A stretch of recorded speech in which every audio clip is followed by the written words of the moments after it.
Hey folks, hope you're doing good today, having a good weekend and all that jazz.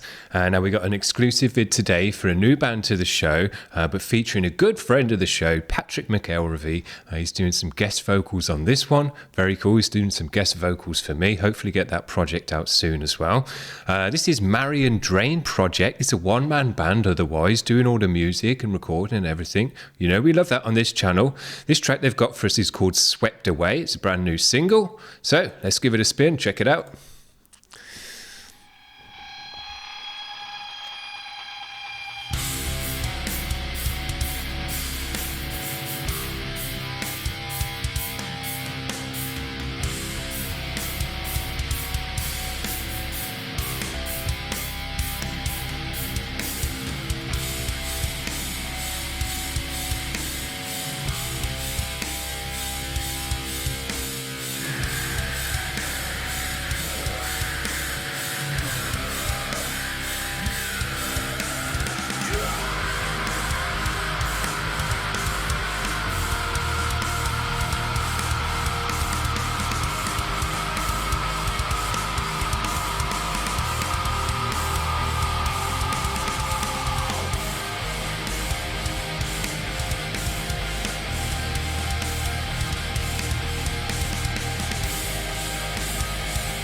Oh, it's an interesting mix on this one. As you can see on the stereo here, there's a lot of panning on this. Everything's panned out wide.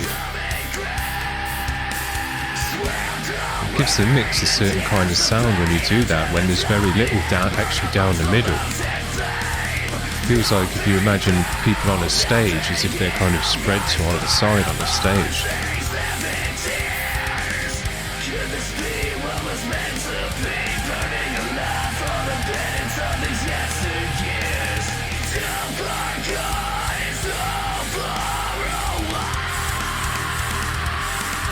Patrick's got a great kind of new metal-y vocal.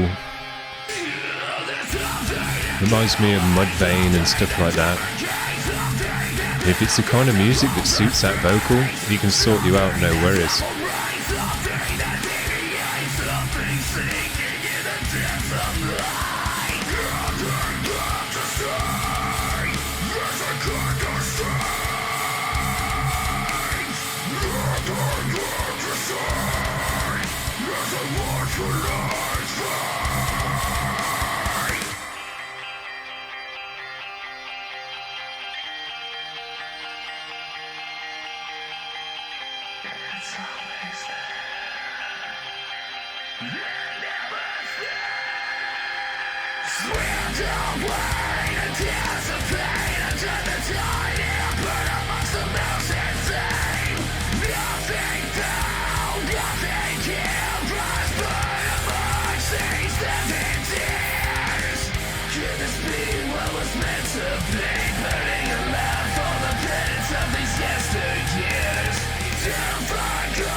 Got a nice modern edge to the music, metalcore type stuff.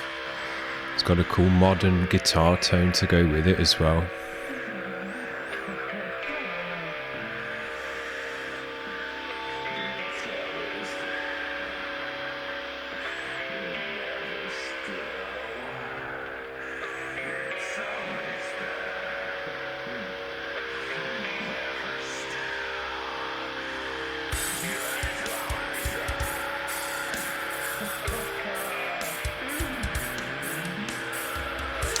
Yeah, I'm looking at the stereo now where it's just mostly drums, and you can see the drums are normally straight down the middle, and even the kick and everything is stereoized in this mix.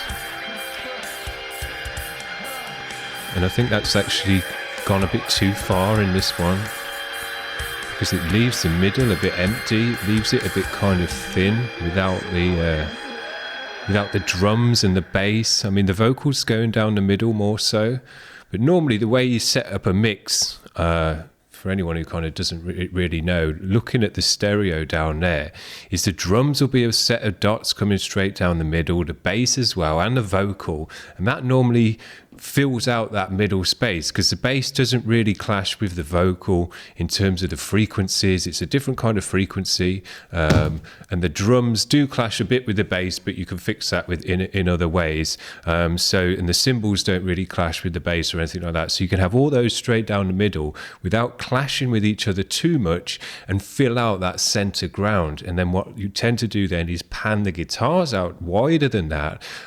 So if you imagine that the bass and the drums and the vocals are straight down the middle, and then the guitars fill out this chunk on either side, kind of that's how you get a nice wide sound to the whole mix. But what it seemed like he'd done in this one is even stereoize those mono drum sounds that normally come straight down the middle, to the point where when everything's spread out to either side, there's really nothing left down the middle. Now, it does give the music a certain kind of sound and kind of flavor to the sound when you do that, but it's typical if you use that, it's kind of on an intro or something where it feels like the sound's kind of squashed to either side, and then it comes in, and then it's a lot louder because everything's kind of more balanced out after that, or you do it in a kind of bridge section or something like that. So I think the music sounded cool because it had that kind of weird sound to it, but I think it could have sounded chunkier and more fuller, which I think would have suited the music if you'd done a bit more of a typical. And I know it's a bit boring to keep having that format where you just put those three things down the middle, but the reason you do that is because it just does sound good. It fills out the sound and kind of comes across the ear in a nice way when you do that. That's why it's a standard. So I would say try that out as well, where you do more of the standard moves in terms of the drums and the bass and the vocal down the middle, because I think it would have ended up in the end with a fuller sounding mix as a result of it. But other than that, it sounded cool. As I say, it had a nice modern metalcore edge to it. You got to remember this guy's done it all himself as well. So you got to do all the drums, all the vocals, the guitars and the bass and everything else. So yeah. He's done a good job with all of that stuff, and it sounded good, and it was cool riffs and everything else. But if he's doing his own mix as well, which I'm going to guess he is, then just focus on a bit more kind of representing the style of music in the best way it can. And I do feel that this style of music suits a chunky mix, and the way to get a chunky mix is doing those moves that I said with it in terms of the mix. And nice to see Patrick on the vocal. I knew Patrick's going to be good on the vocal. He's got a certain style. It doesn't suit all types of music. It's not kind of hardcore. It's not kind of death metal or anything like that. It is a nu metal, emotional edge to it, long screams and stuff like that. But there's certain types of music, this one included, and the track that I asked him to do vocals for me on, where his vocal just works right. On the one that I got him to do, I wrote the track and I could just hear his voice singing over it. And then I said to him, would you do it? And he did it. And it turned out exactly as I imagined it was going to, because you can just imagine what he's going to do over it. Great vocalist. So if you're looking for that kind of vocals, I know he does, projects with anyone that pretty much asks him, I think. He's one of these guys that can't say no. But yeah, if you're into that, get in touch with him as well. His details will all be in the description. So there you go. That's going to be it for today, guys. Hope you're having a good weekend and all that. We've got some punk for you tomorrow to round off the week. Have a good one. See ya. Bye.